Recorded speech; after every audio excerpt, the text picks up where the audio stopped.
दो फैक्टर्स आ रहे हैं।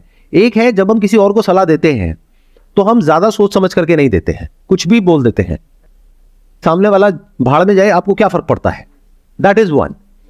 सेकेंड, कि जब आप खुद अपने आप को कोई सलाह देते हैं तो उसमें इमोशंस बीच में आ जाते हैं, जो गलत नहीं है पूरी तरह से, क्योंकि हो सकता है कि जो आप डिसीजन लेने वाले हैं वो लेने में आपको बहुत डर लग रहा है, तो उस डर के पीछे कोई एक्चुअल रीजन है कि अगर वो डिसीजन आपने लिया, फॉर एग्जांपल जॉब छोड़ने का, तो एक्चुअल में आपको नहीं पता कि अगले महीने आप अपने बच्चों की स्कूल की फीस कैसे दोगे, या क्रेडिट कार्ड्स के बिल इतने बढ़ चुके हैं वो कैसे दोगे।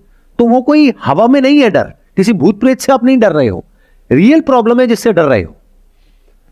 तो करना क्या चाहिए, चाहे किसी और को सलाह दो, चाहे खुद अपने आप को सलाह दो, आराम से ठंडे दिमाग से बैठ करके एक प्रॉब्लम का सॉल्यूशन निकालना चाहिए। मतलब मैं ये नहीं कह रहा कि उसको गलत सलाह दो और खुद को सही सलाह दो, नहीं, हमेशा सही सलाह दो।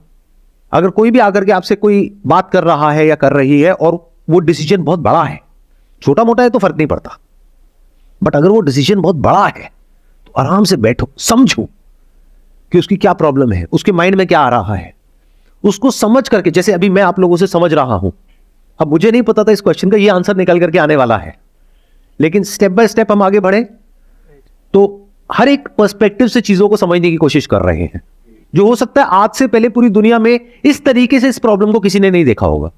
राइट। आप जाकर के किसी और से पूछोगे, कोई और है यहां पर बैठा हुआ है, वो क्या कहेगा, अच्छा ये होता है, तो ठीक है, इसके पीछे जो रीजन है वो ये है कि आप जब किसी और को सलाह देते हो तो आप डिटैच होकर के देते हो, उसमें आपके इमोशंस बीच में नहीं आते हैं, तो आप सही सलाह देते हो।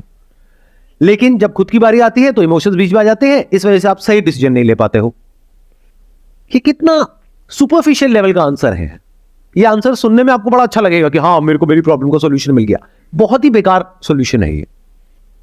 इसमें बहुत सारे फैक्टर्स को हमने कंसिडर नहीं किया, उसको इग्नोर कर दिया। जैसे एक बहुत बड़ा फैक्टर ये है कि क्या जो इमोशंस हैं वो बुरे हैं, क्या बिल्कुल ही बेसलेस हैं, क्या उसके पीछे कोई रियलिटी है इमोशंस के पीछे, या साइकोलॉजिकल फियर्स हैं।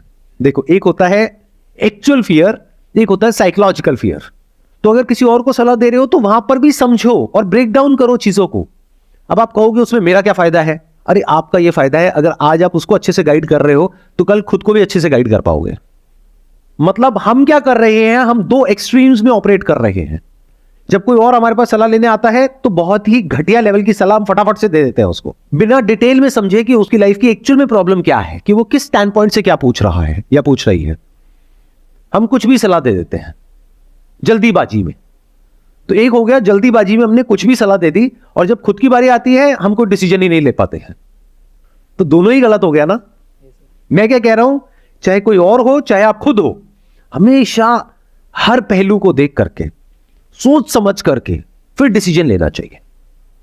मतलब उसमें प्रैक्टिकलिटी का भी रोल है, इमोशंस का भी रोल है, डिजायर का भी रोल है, फियर का भी रोल है, रिस्क एनालिसिस भी है, वेरी इंपॉर्टेंट। क्योंकि जब भी कोई बड़ा डिसीजन होता है तो साथ में बड़ा रिस्क होता है। अगर कोई रिस्क नहीं है तो वो छोटा डिसीजन है, तो वो कर लो, चाहे खुद हो चाहे किसी और की बारी हो। बट अगर कोई बड़ा डिसीजन है तो बड़े लेवल पे सोचना पड़ेगा। अब सवाल उठता है, ऐसे सोचते कैसे हैं, अपनी थिंकिंग को ऐसा कैसे बनाएं कि अगर कोई प्रॉब्लम है तो हम उसकी हर साइड को देख पाएं। या ये कह लो, हर साइड को तो कोई भी नहीं देख सकता, because thought bye it's very nature is limited. लेकिन जितना हो सके एक प्रॉब्लम को हम ज्यादा अच्छे से समझ सके, फिर उसका सोल्यूशन निकाले। तो ऐसा कैसे होता है?